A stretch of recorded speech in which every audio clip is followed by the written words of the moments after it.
All right, well, 3.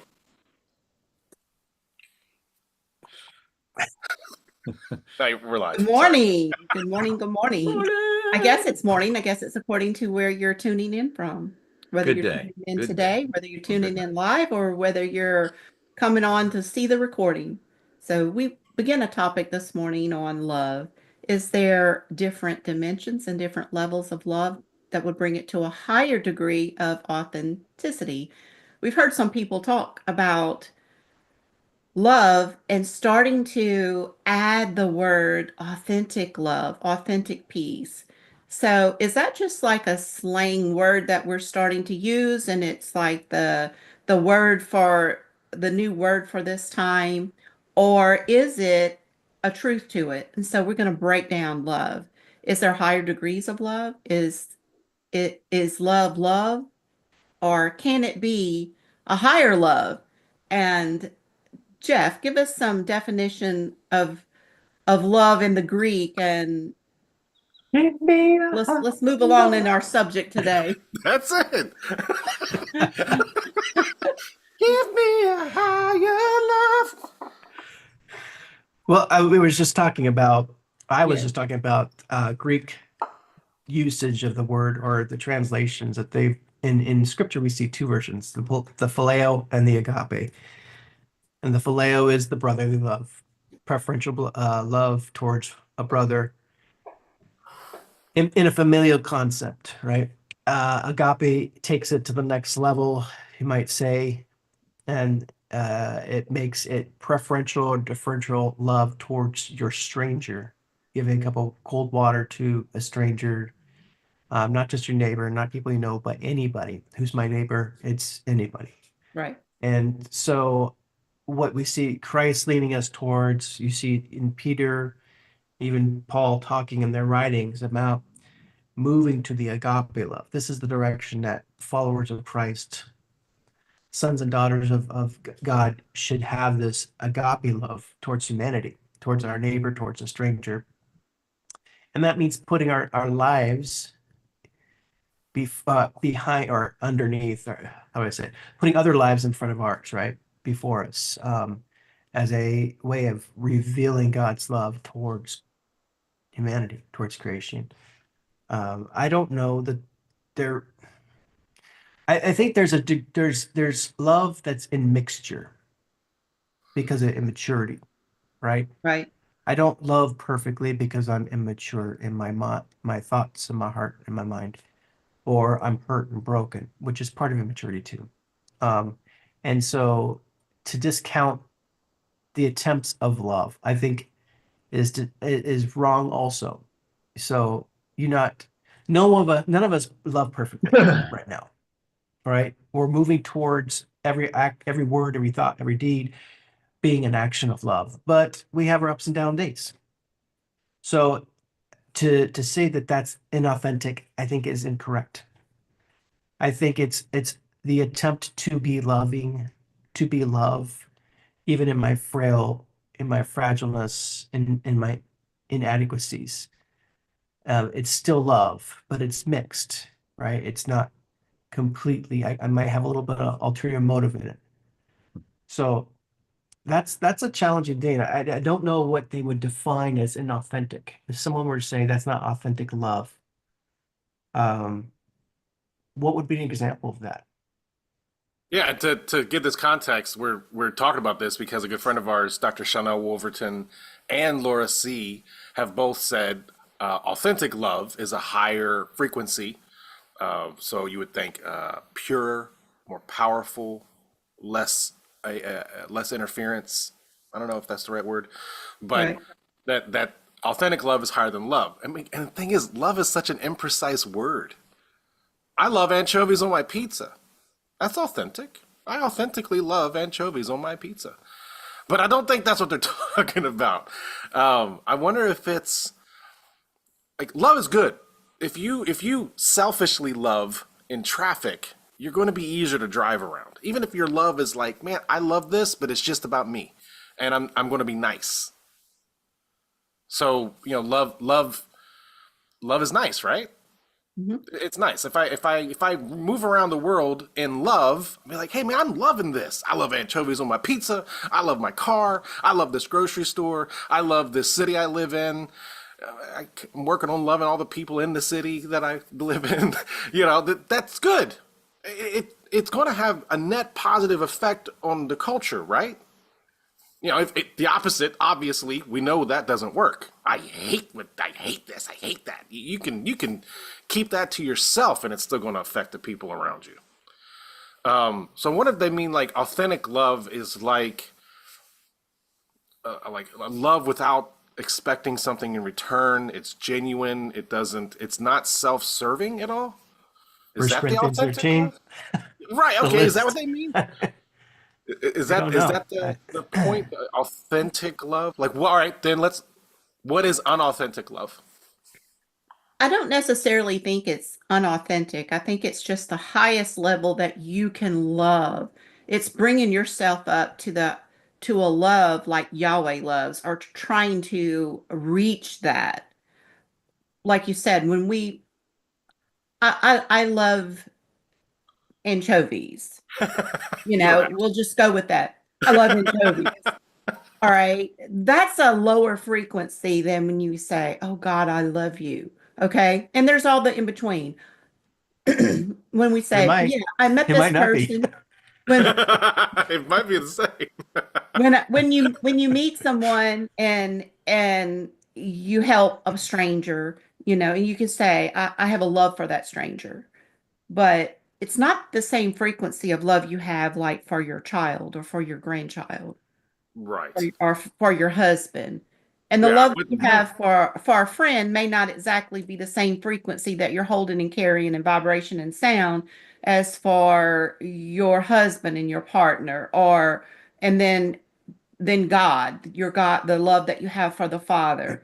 And then certainly it's not the frequency, the sound and the vibration that he has for us, which is so unconditional. So So are I we kind of talking look at it like, that way. but we say different frequency? Like, are we talking like instead of 291, it's 293 hertz? I mean, what are we talking frequency? Or are we talking intensity? That's the The question. I think we use the vibration word that frequency. that it would carry, maybe, and the Well, sound that it would carry. vibrations. Okay, so what level are we talking? Different frequency of vibration, or are we talking intensity? The amplification.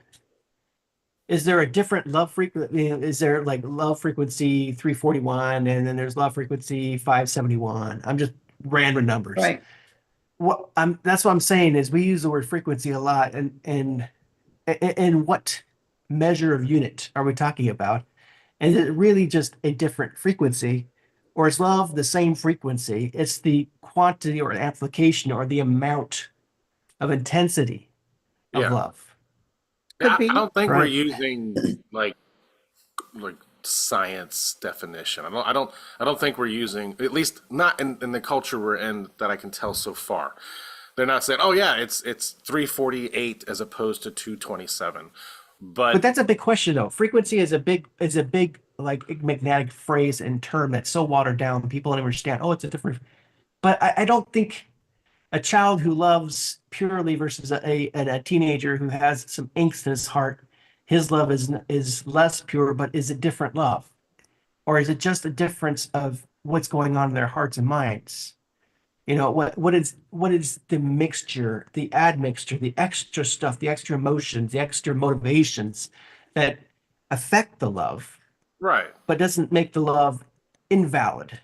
It's just not pure, right? It's got some stuff in it that's getting in the way. It's not Or it like has limits. it's not like a wolf in sheep's clothing who runs around and says I love, but then tears the flesh. Because that's Right. not love. That's not that's Right. That We're not that's talking not there needs to about, be love. another word yeah, for we're that. We not need It's like talking a about deception. that. right. It's right that if authentic is the one where is genuine specimen authentic, then the counterfeit is something that is completely other. It looks like it, may smell like it, but there is a distinguishing character trait that eventually comes through. It says this is false. And I think defining that is what really is what I guess I'm getting at is if we're going to use terms because we got to use if we're going to use language, We gotta be on the same Right. page of definition, right? And I think that's the problem. We're trying to put language to things that are spiritual and that we're not really sure about. Because when we talk about frequency, I don't exactly have the answer for that. What frequency? Well, what's the measurement that we're using? The Lord, no, frequency is a big word, but the Lord spoke to me about frequency before it was ever in my vocabulary on a spiritual level. Hmm. And He just said, I need you to understand and start diving into and learning about frequency. You need to know about frequency. And I'm like, I have no idea what He's telling me. And it wasn't even really, it wasn't something that I was hearing about, at least through any of the people that I was listening to at that time. I wasn't hearing this. But as time went on, it did start to be a word that was used in the spirit realm with spiritual people that I was listening to. So I really sometimes we're trying to put words to things like you're just saying, we're trying to put language and words to things that are spiritual, and it's sometimes it's hard to actually do that. So that's part of our discussion. Yeah, yeah, like Yeah, frequency, frequency is the measurement between peaks and troughs, and right, so right. it has an association with like particles and waves that has the materium, but we're talking about the ether. We're talking about a whole dimension of reality that no one since the flood in recorded history has been able to track in any way other than experience. Like I know if you, I feel if you love me, but how do you you can't define that. So we're using a word. This threw me when I first heard it in the realms. I was like, what are they talking about? I thought I understood at least on a moronic level. I understood what frequency means. It's a measurement of a thing that you use an instrument to figure out. And then like, oh no, no, no, you can tell this. And then like they drilled down a little bit more and said, well, you actually there's a frequency of vibration in the atoms. I'm like, okay, I didn't know this. It makes sense, but the atoms are moving. In fact, like a lot of our world is defined by how these atoms are moving, hot, cold, etc. So I get that, but I wonder if the idea is we're using a word for this measurable area of our reality to define something we haven't figured out how to measure yet. So there really needs to be another word, but we is that what it is, or is it? Well, I don't think we can use the word, but we need to, I think, understand the word and and understand the implications. Frequency, what you said, is a measurement. We measure our emotions by the outflow of it, the outcome, right? What it does upon The the effect, object that's receiving the emotion, right? If I'm right? loving somebody, someone measures my love based on characteristic traits and how it impacts upon some the object of my love, right? So we're always measuring. So I think the term is correct. It's just how is using it correctly because it's used in such a way that confuses and conflates something. The reality is like frequencies can be influenced by other frequencies. If a measurement is okay, just the idea, we've got a frequency, we got a waveform. This is the waveform of love. All of a sudden, selfishness, the frequency of selfishness impacts the waveform of love. Well, then that waveform of love, that energy waveform, gets changed by selfish waveforms. Okay. And so the frequency changes in that waveform. The Yeah, measurement, you can measure to see that. And so it's mixed because now two energy it's distorted. waveforms are compacting, right, distorting the original or the pure sine, which is basically this curve, this is the technical term sine of love, gets distorted or gets affected by the other waveform. And so the frequency of love changes because it is impure. There's been admixture, as scripture talks about. There's other things involved that are affecting the love waveform. And now it's no longer the true waveform. It's not the authentic I original think sign. the words that they should be using. So love has a frequency that stays the same. It's the highest frequency that we have. It should be authentic character, not frequency. Authentic character is what they really should be saying. We should be operating in our authentic character, which will match to the level of love. We're not changing love. Love is not gonna change. We're not gonna get any more feel of love. We're not gonna, that frequency's out there. I think it's the measure of character that we exude that matches that will come up to that. Now, if you want to call that a higher authentic love, then it's not love stays. Love is the bar. Right. It's our measure of whether we're reaching it or not. I mean, I if that makes sense. Especially we all have Christ in us, the hope of glory. We all have, it doesn't matter if you don't believe in Christ or not. The love frequency is there. So then Yes. you could look So at. Oh, go ahead. Eric, I sent you that one with Laura C. So it wasn't that she was saying love's not the highest frequency. She she's talking about just what kind of hitting on, I think, Paul, what you were saying. It's authentic identity, which Hmm. includes love. So Eric, Yeah. could you Yeah. share that? I sent it to you in a message, and we'll Yep. just, it's a short little clip that she has, Ooh. and then we can see her. I know that Charnel did say that authentic love, I believe, if I might be quoting her right on there, and I'm not 100% positive, but I believe that's what I had heard. And when Laura was talking about authenticity of something, and it rang a bell to me because of what she said in some language that I have been trying to change within my own intention. So let's Bring it. listen. Let's take a And little listen to that. and And to be clear, we love these people. oh yes, Yes. like yes. Yeah. Yeah. like We're we're not not, arguing with them Oh in no. any way, shape, or form. I our know love for it, them is authentic if that's what right, you and, want and to. in my Yeah. spirit, whatever they're saying, it's good. It's good. Like I'm not disputing it at all. Right. And It's a it's hard mystery to for kings to it, figure out. it's very hard to have a little clip of something and know what their intention and their heart's trying to say in that. So without actually bringing them on and say, "Hey, let's have a discussion. Tell me what the Father's telling you about love," and that authentic love is a higher frequency. So Yeah. it really is a little hard, but it is a good topic on what we're hearing, authentic, this word used so much in the Yep. vocabulary and the spiritual realm and the spiritual walk that we're in. So Yep. All right, let's I got this. Hold on. Here, you want to? This is Laura C's clip. yes. I used to say that love was the highest frequency, but I no longer believe that. I believe that authentic identity is the highest frequency because that includes love. Ah, Christ There we go. in you, the hope of glory, includes his full nature, which is love.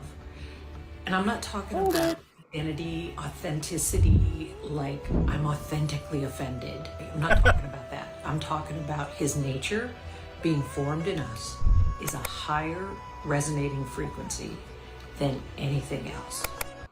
I used to say There we go. That's it. Well, that makes right a big there. difference. yeah. Yes, She Which just, what yes. Paul just said. I mean, she just Right, just what defined Paul said. that's eternal life. Or Jeff, you talked about it a couple weeks ago, the having principle, where our journey in existence towards the likeness of our Father, so that we look like Him, Mhm. is never ending. Right. The closer you get, the closer you get, and that the closer you get, and the closer you get, and the closer you get. That's. I mean, if I live 20 reincarnated lives or eternity, however you package it up in your belief structure, the goal is looking like Him, and that's Right. never ending. And we're using English terms to describe a character trait of the ultimate being. right? Right. So in other words, achab, in Hebrew, you know, lieb in German, and all these different languages have a different term to describe a character. We say God is love. Well, what we're saying is that God is God. And out of what God looks like and smells like and acts like and breathes and moves and has his being, this part we call love. This part we call patience. This part we call peace. This part we call joy. These are expressions of the ultimate identity of the divinity of our Creator Father, right? And so I totally 100% agree with her. Authentic identity means our original design, woven into our framework, is to reflect the authentic identity of our Father Creator. Yeah. And in doing that, that is our best.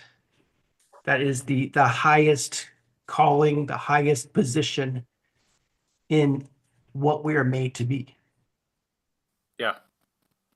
Yeah, I like what she said. She's like, I don't mean authentically ticked off. Like, that's not what I'm talking about. However, there's a point there.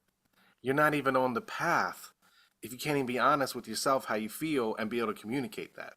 Right? Like Well, who if you're says that, Paul, covering it up, like, has God been authentically ticked off? I think you could say he's been authentically ticked off. God. yeah, I think we have a record of it. I think it even we can even see it in the tectonic plates.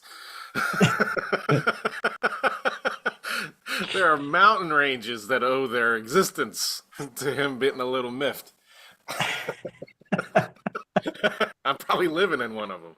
But yeah, so authenticity, you're not gonna even get on the path if you're not authentic with yourself and others around you. Right. And that's Yeah. truth. You can't be authentic without truth. And Doesn't mean and I like to parse words because I understand the importance of language. So even the concept of higher, I mean, I let people, use that terminology. But the reality is that for me, at least, this is my opinion, that it's not necessarily higher. It's a more expansive revelation of his nature in us because he is the full spectrum of all frequencies, of all energy. He is the all in all. So it's not higher or lower, it's all inclusive. It's an increasing, expanding revelation. A more, it would be more of a, like I would describe it as resolution. Resolution, like 4K. You're talking about the resolution of your computer screen or your TV. The nature and identity quality traits is a higher resolution than what we know. And we're trying to get a higher resolution, an expanded manifestation of his nature in ourselves so that we embrace more frequencies or we resonate more in a more expanded spectrum of frequencies, the high and the low, right? Not just, but we use terminology. We have, since man's been around, to climb the mountain, to go up. Always this idea of going up is a better way to go. And it's very poetic, very symbolic. But I think in the expanded understanding of who our Father is, when it comes to discourse about creation and his nature and character in relationship to it, I think it's better to take in that all in all concept of it's an expansion. Height, right? What does Paul say? Um, the love, expanded love, higher, deeper, wider, longer, right? This is an expanded expression versus a up-down expression, which I think is an improved illustration or way of describing what we're trying to become, and allows us to expand in every direction versus just up. Yeah.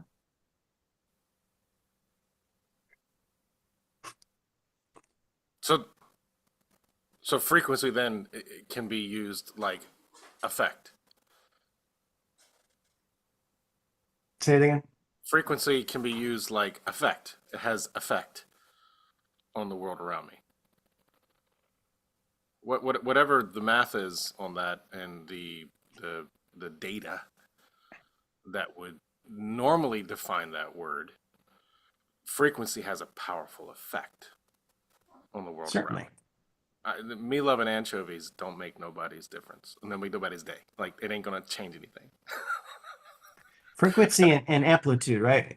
The amount of power to create with that Yes. frequency or to disrupt, right? Yeah. We we use the idea of, and people talk a lot about 5G right now. It's kind of like a controversial topic in certain camps. The idea is 5G is a frequency that's always vibrating in this world. It's been around before we were even, using It's it in on sunlight. towers. It's in sunlight. So it's not about the frequency, it's the amplitude or the power behind the energy Yeah. that makes it disruptive or destructive, Right. right? So there's a terminology, and I'll have to go find it again. It's been a while since I've looked at where this passage is at, but it says unapproachable light. It's in Psalms. And it's David basically talking 5G. about approaching Jesus or approaching God, excuse me. His unapproachable light. Right. Well, have you ever seen a light that you can't walk into? Right? No, physically, I can walk out and there's not really much light I can't walk into. Maybe I close my eyes. But this idea that there's an energy frequency is so intense that it's destructive, Yeah. right? And so Unless you're Yahweh aligned with it. is gentle with us. If he wasn't gentle with us, when he would speak our name, we would disintegrate Right.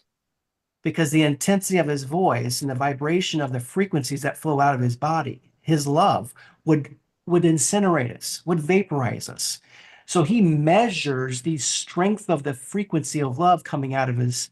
It's like the bear hug.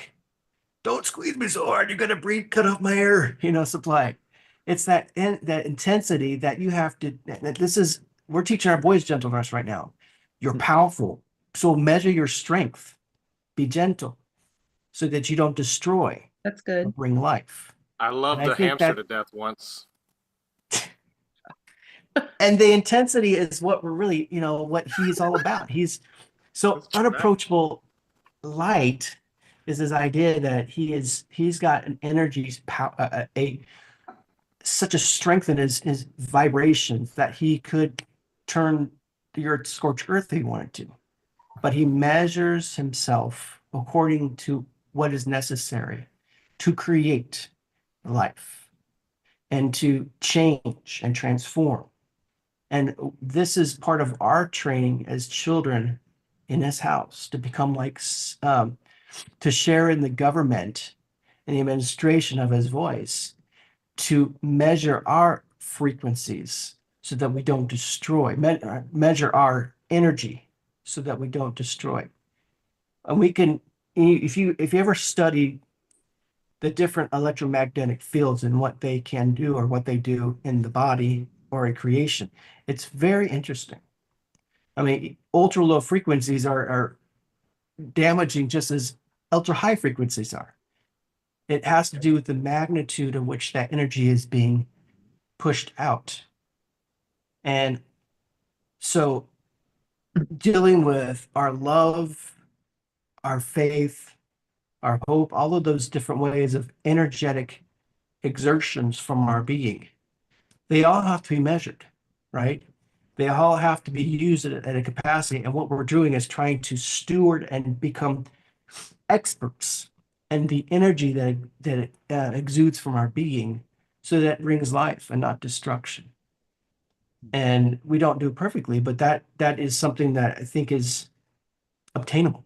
As we move closer to him and we become like him, we learn how to be gentle and to measure our power to bring health, to bring hope, to bring security, to build up and not to destroy.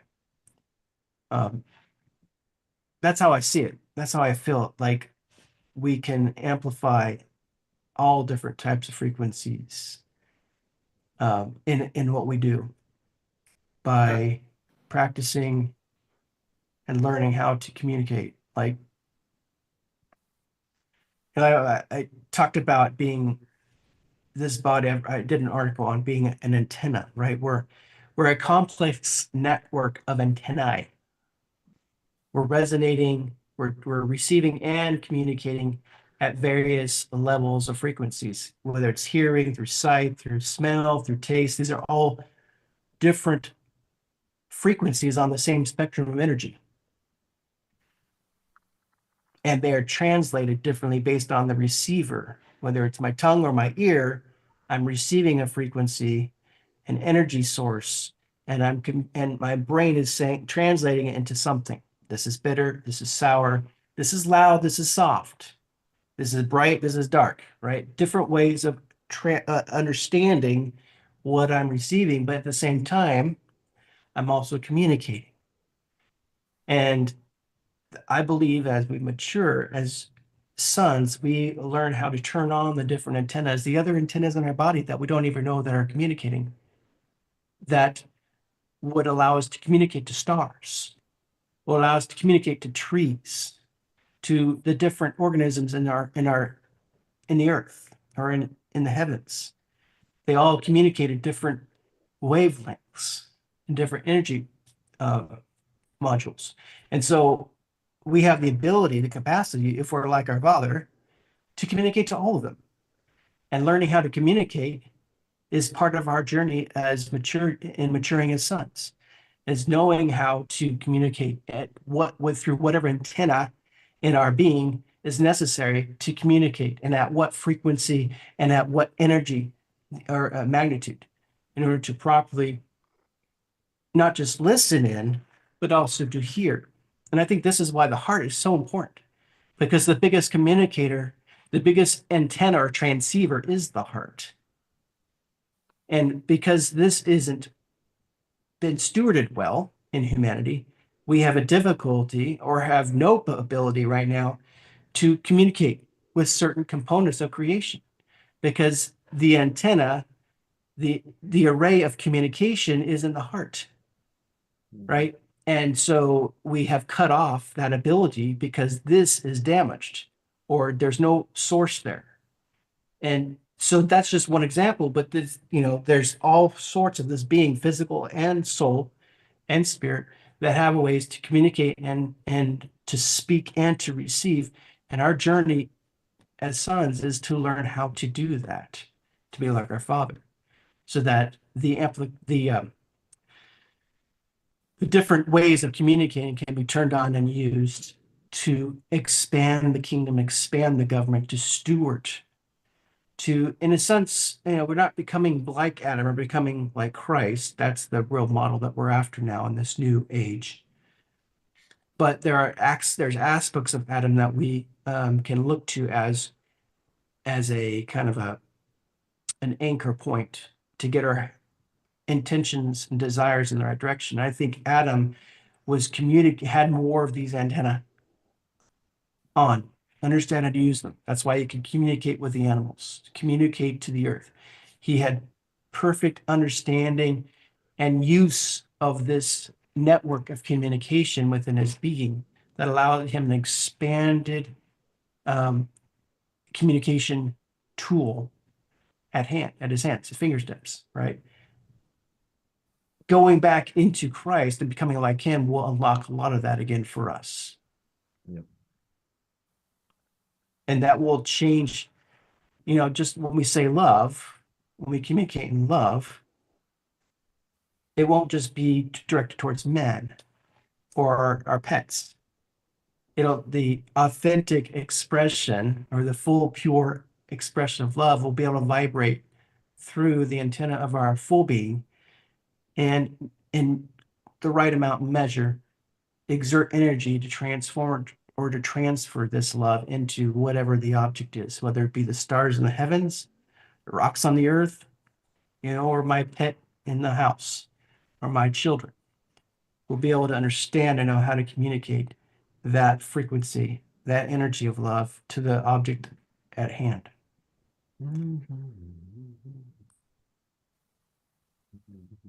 This has been an interesting topic. My mind's just going different directions. Well, one of the things, like talking about effect on the world, one of the guys that blew me away when I was first getting into this, and they call him a pseudoscience scientist because he's measuring effect that does not have an instrument to get like high resolution detail on how it's happening. Was that Masaru Emoto guy? I had to look his name up. I don't just Right, remember that off the top of my head. But the water guy, he's like, man, right. I can't tell you how it's happening. I don't have the antenna that will put data on a spreadsheet to show you what's happening, but there is an effect on water when human consciousness, and so that the whole quantum realm. How do I say that? The idea of quantum mechanics, the fact that something happens when we notice. We don't know why. We don't exactly know how, but we can, at this level of science, tell you something's going on. I can't tune the dial yet, but when you pay attention, when you focus on something, when you and I think what we're going to find is that everything's affected. This keyboard is affected. Its effect may be negligible, dismissible, but it affects something, and it explains so much that science, our level of understanding of the world around us right now, has dismissed because we can't define it. We just see its effect, like wind. I don't know, before figured Well, things out. I think part of it is we've got this really screwed up um, idea about science these days because of the underlying agendas and purposes. If you really think about the basic process of the scientific method, and that the fundamental idea is you to prove something is true, you continue to do the same thing and get the same results. Essentially, right? I apply the same steps Right, it's again repeatable. and again, and I get it Yeah. repeatable outcome. And you establish this scientific fact that when A has happened, B is produced. Yep. Okay, that's true science right there. That is the fundamental principle of science. The observation of the same effect creating the same results. Yep. That can translate into the spiritual. That can translate into the emotional. With this guy with the water. Yeah. I mean, all you need is somebody to measure the response or the effects over and over and over again of this guy doing whatever he does to say, hey, when he does this, this happens. And you kind of reproduce it again and again until it's at some point you say it's irrefutable that this is the cause of this situation, of this effect. What we've got is people that don't want to accept, right? They don't want to accept that these are the truths or these are the facts. But we're told to trust the science. That's religious right there, buddy, if I've ever heard Well, anything. yeah, trust the science. Yeah. And today that's the problem. So you've got that science concept that's been messed up because of the deception, the falsehood, the twisting of facts to get what you want, the twisting of things. Right. That's not science. That's not authentic science. Right. There is an intent to deceive at some level. Even if there's some tangible benefit that you could poke on, just like right now, your news feed is probably filled with charts of some kind. People use charts. And one of the things I learned just by just understanding what a financial chart is, I'm no expert here, but just understanding that I could drastically change the story simply by zooming in. Right? It's like, oh my word, the market tanked. Yes, you're right. If you compare it to this morning, all you see is something that went down. But you zoom out a little bit and it's like, oh, well, yeah, it went in that direction, but it, comparatively, it's a jitter. But when you zoom in, it's Mount Everest. And I'm like, oh my Right. word, it's so crazy. Like, yes, the facts are there. Undisputable number, time frame, it's a fact. But just simply zooming in and you've drastically changed the character of that data to align with what you're saying.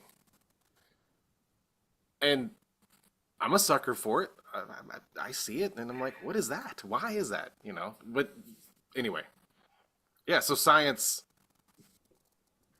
is like anything else. A fact that can be used for good or for ill. It's the power of the tongue, life and death. It's just facts of existence, and use them. If you use them in love and truth, then they have their authentic effect. Oh, I see. This happened, and I should do this, or could do this. Whereas when you're manipulating,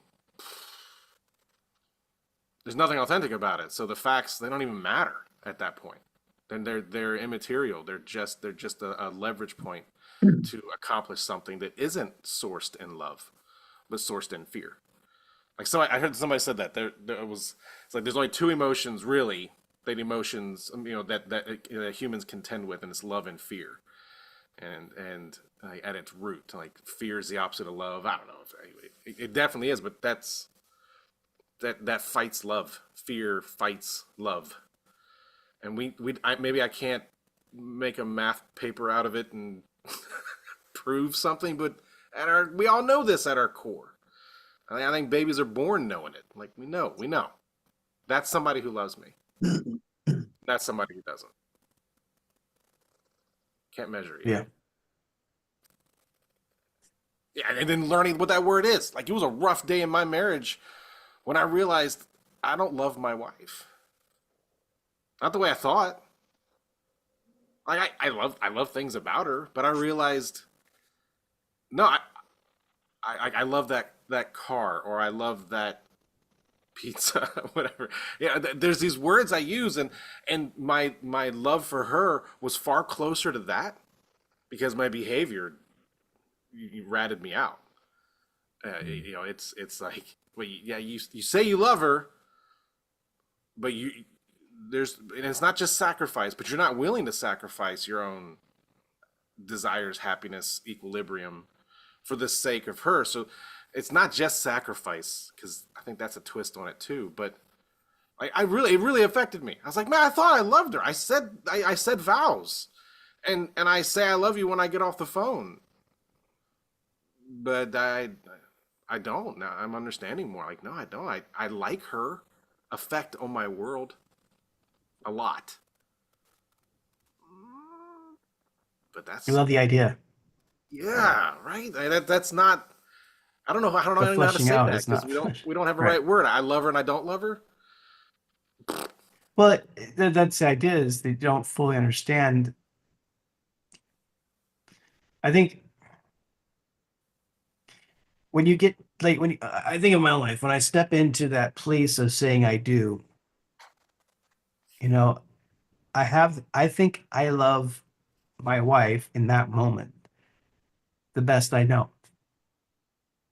But I don't know how much I really will, what that love will look like in 15 years unless I stick around and go through the hard stuff, Right. right? You don't know what you don't know. To Yeah. the best of your ability and your best knowledge and your ideas, your desire is to love with everything in you. Now you get to prove that through Yeah. the next year, 2, 3, 4, 10 years, 15 years, 50 years. Yeah. Then you Because really can say, well, birth. I did love her then, Yes. but I was a child. Yep. But now I have had experience, and now I really say that I love her, and I have a testimony that proves that I love her because I'm still around for 50 years, after 50 years. And I'm less self, you have a character change. So love is this idea that, I didn't not love her then. I wasn't a wolf in sheep's clothing, but I was immature. Yeah. And I didn't know what I didn't know. I didn't have the experience to prove out my love. I mean, that's the whole idea, even of our walk with Christ. We love Father, we love brother, we love the Godhead. And now we get to spend the rest of our lives proving it by proofing ourselves by one experience after another to make the choice to say, in this moment, I love you. So I think you can't just, it's not one and done, right?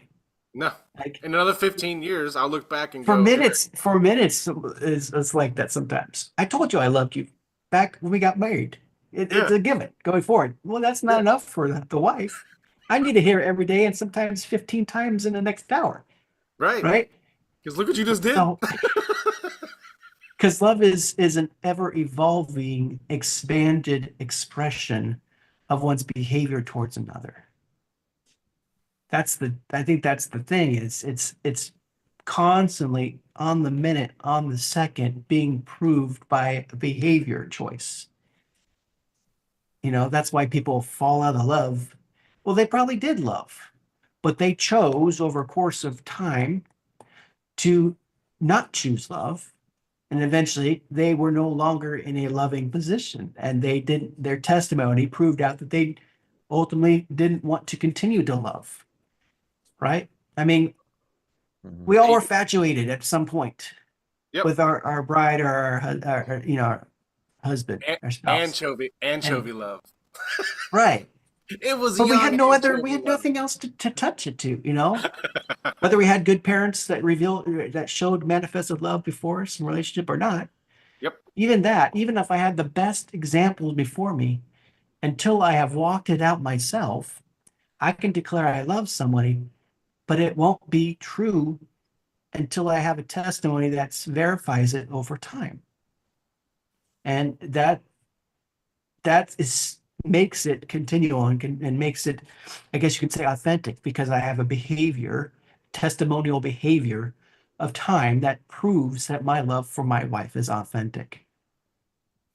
Yep. Right. 11 days ago, Roy and I celebrated 46 years of marriage. That's love. Mm. Heck yeah. And you can't explain that. Like, I realize I can't tell anybody about having kids. Because everything I heard before I had a kid, I didn't get it. I'm getting it now. I'm getting it. Like, oh my word. I did not have a grid for it. So like, yeah, 46 years of marriage. How you gonna explain that to somebody? You know what you gotta do to understand it? Get married, stay together for 46 years. That's it. There's no other way. It's a concept that cannot be condensed into words that convey whatever that is. Because it took a, Yeah, would you say it's sacrifice? Was sacrifice involved in that sure. in 46 Well, years? it's offloading selfishness. It's converting a ego that's centric to a selfless being. Yep. Really, I mean, Jess and I always constantly we say this often. We were we got married. We were selfish, and then with every added child, our selfishness diminished. We got less selfish, become more selfless because we had less time for ourselves. And that we chose to become selfless by sacrificing because our love for our children required it.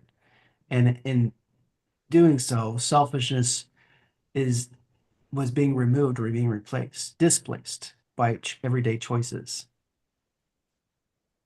We need like a sacrifice ruler. I Yeah, yeah, and it's funny. There's this story, that Kat ran into in her youth group last night. It's beautiful, but because it has to do with love. But on the low end, the anchovy scale on the anchovy end, if an anchovy falls on the floor, I don't love it anymore. I don't love it. No 10-second rule. You're Yeah, dead man, to it's me. like nope, nope. It was hard enough getting that thing out of the can and saying I love this. Yeah. Hitting the floor, that reveals too much authenticity about what that thing is. Nope, I don't want to see it. I right. So, but it then and then what you're willing to sacrifice. So the top end would be, for God so loved the world that he gave his only son. Who fell on Right? the floor of creation, the earth, Yeah, and the Father was willing to pick him up along with everybody else. absolutely. Yeah, he didn't You know what just I mean? pick him up. He picked up Pick all the the dirt, whole all the can. Yeah, dirt, all exactly. the dirt, cat litter, and whatever was spilled there. Yes, like he picked all that up. Yeah, yeah. Like there was nothing that could occur Yep. that would end his love for his son, and it was so powerful that it encompassed all of humanity and everything they've done, will do, Yep. that would be against him. Like that's the top end. Yeah. So that's the highest frequency. So somewhere in the middle, you know, is where we sit. And okay, so the thing last night with Kat, their youth group pastor, whatever, was talking about idols, and it was funny. We were just talking about screen time and all that. I'm like, look, this is uncharted territory. You're one of the first generations to grow up with a phone. We have no clue what the long-term effect of this thing is, right? We know you get some phone neck, and your attention span is meth addict level jittery, and we know we can define. Like I can see it in myself, right? But last night she was talking about idols, and well, this is an idol and that's an idol, and it's kind of easy to understand until she said something that you love, that you spend a lot of time doing, and for Kat to be writing her book, well, that can be an idol too. And she was like, "What the heck?" You know, she came out. She was ticked, and I love the fact that she felt free enough to talk about it. But she was like, "What? I'm just supposed to like read my Bible and pray and worship all day, and that's it? I can't do anything else?" You know, and because it does sound like when you're saying, "Well, everything can be an idol." Well, then I can't do anything. Yeah. If you And did that only. right, but I remember feeling this way. I felt so screwed up because I'm like, if I'm honest with myself, I don't want to do that. So there must be something wrong with me. I don't want to worship all day and read my Bible. So I'm broken. I remember being crushed. I was like, all right, if that's the test to see if I'm a Christian, I'm not. I'm not. Because I can't do that. Well, what you guys are talking about, but I can even try, but I'm gonna do that thing I love. And if that means I this is why I tell my kids, it's not about what you do. mm, It's what is he telling you to do? For somebody, reading the Bible and praying every day could be their idol oh yeah, towards spirituality. absolutely. Religion. It has nothing to do. I, I shouldn't say has nothing to do, because I mean, going around and killing people left and right because God tells you to do so, I don't think that's true, Yeah, right? yeah. But Hang up and dial keeping again. it within the All common has not been sense connected. framework here, it's not about what you do, it's about what he's telling you to do. Mm, Because anything, this is again, my definition of iniquity is doing anything apart from what he's told you to do. And that could be very well and good stuff. In the eyes of men, it could be very, very virtuous, very sanctimonious. sure. Positive But net in the effect. eyes of the Father, it could be absolute sin because he told you not to do that, because he told you to do something else. It doesn't matter if you save the whole world and he told you not to. It has nothing to do about what you do. It's Yeah, about what he tells you to do. And that's the difference. So if something is getting in the way of the relationship, then that is when it becomes the idol because it becomes more important than what he is saying for you to do. And he's telling you to make sure you get FaceTime with me. He's telling you to spend time with me so that you know what to do. yeah. He Right? wants This your is relationship more than he wants your worship. right. He Worship wants will to be a right. natural He outflow of wants that. to build stuff with us. Yeah, He wants to build cities. in the heavens and in the earth. He Yep. wants us to create. That's what we're designed to do. Praying and reading the Bible and sitting in some sterile environments just so that we can, train ourselves to be spiritual is just susceptible to idolism, idolatry, as someone going out and giving their life to gambling or giving their life to whatever, you name it. Yep. It And has to then be in the relationship. in relationship, authentically ticked off can be love. Absolutely. Because we know that feeling. If I am authentically ticked off and I hide it from my wife, I hide it. I keep it in secret. She's gonna feel hurt. Like, well, you didn't trust me with that. I can tell something was wrong, but you wouldn't trust me with that. You wouldn't talk to me about it. You wouldn't communicate. You wouldn't relate to me. They're gonna feel it. How is my father any different? That's right. So it's how you use it, like how you take that authentic emotion of frustration or anger about something. How do you use it to bring out life? Right. And Right? he's gonna figure that out. You're probably not going to. Well, we are supposed to, but we're supposed to because we're supposed to become like him, right? But he's given us examples. This is why he says you love bears with all things, long suffers. Doesn't mean that you indefinitely let something ride. That's why I think the Old Testament is more example of the Father long suffering with the people Yeah. to the point of saying, okay, listen, I've given you enough rope to hang yourselves by. There is a judgment. I love you.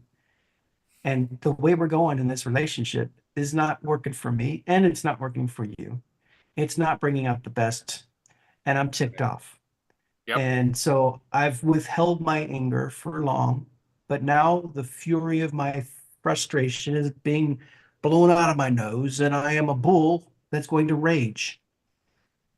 And it's a combination of rage against the the issues at hand, and rage against the forces at work against the children. Like, you see those YouTube or the videos on X or YouTube where the father just gets so angry with the son for doing bonehead stuff, forgetting or failing to do something because of his Xbox. And so what does he do? He takes it out on the Xbox. He takes it out to the front yard, beats the Blows crap it. out of it, shoots it, Yeah. throws it. He takes that out on the object that is causing his son not to be who he's supposed to be. Well, I think the father does that with the fallen ones, you know. And if you're in the way of trying to save your Xbox, you might get hurt in that rage Yep. upon the object of It's wrath. your choice. You have that power. He loves you enough to give you the choice to step in front of Right, his wrath. right. It's so people can get that and say, he hates me. He destroyed my Xbox. Well, no, actually, he did it because he loves you. And if you don't get that, then you don't understand who he is towards you. Yeah. That's the problem right there. And that only makes sense if what we can see, hear, touch, taste, and smell is not all there is. You have to If know your father loves you. Otherwise, Right. that's the issue. This dad, this father that's destroying the Xbox, we don't know, the love he had. I mean, I understand what you're saying, Jeff, but I've It's just seen an that video. analogy. Yeah, I've I'm using the seen some of analogy of a those, loving and father. Yeah, yeah, yeah. it's limited. yeah. So, Yeah, like But when I I was mean, a kid, yeah, I resented that my dad worked. I did. It's affected the way I look at career in my life as a father now. And I made choices when Kat was born that aligned with that perspective. I was like, I didn't see my dad. Most of the time he was gone. He commuted 4 hours a day. 4 hours, like I say that out loud and it doesn't even make sense. Right. 4 hours a day for 25 years. 2 hours up, 2 hours back. And 8 to 12-hour work days. Night school. There were years went by where I only saw him on the weekends. And he wasn't court ordered. So, like it was because he was putting himself through night school because he started as a ditch digger. And I resented it. And part of me probably still does, in some way. But now I'm like, okay, whoa, you don't do that. You don't do that without love. Because he didn't get the benefit of it. It went into a car and a house and food and stuff for his family. He didn't spend that money that he made. Why you don't? And he wasn't a megalomaniac and didn't achieve like CEO status. Like you can't do that without love. Yeah. And so I didn't feel it, until, unfortunately, a lot of it is felt after he's gone. So I like these even realizations when I'm 48, 49, 48, like I'm getting it and I can't even go, dude, well, I can. And I have. Just not in the way that they wouldn't call it pseudoscience. So yeah, we don't I'm glad we don't get all this at once. Mm-hmm. Because if we did, just realizing that my father loved me in ways I didn't understand, my earthly father, can hurt so bad that I can feel it. A thought, a realization can cause physical constriction in my chest, and that's just my dad realizing that he didn't just go to work for himself. Yeah. So realizing just how much my father Yahweh loves me. All right, I'll take it bite size, daily bread. I'm good. I want it. Only give me as much as I can handle, because I know if I really understood what you thought about me, I'd be a puddle of disparate atoms. We'd explode. Yeah. And it's bottomless. Even when he's like, "Hey, I can't watch you hurt yourself like that anymore. I'm gonna put you on the edge, and I'm gonna make this a what do they call it? A 1 and 2 choice. I love you that much." Yeah. That's good. It's the top of And a the good call. That's right. Yeah. hour. Hallelujah. Well, everybody who's watching this, I love you. We love you. Yes, we Much do. love. Big love. That's right. And in whatever form that takes, That's right. wherever you're at. We'll see you next week. Bye for now. Joy.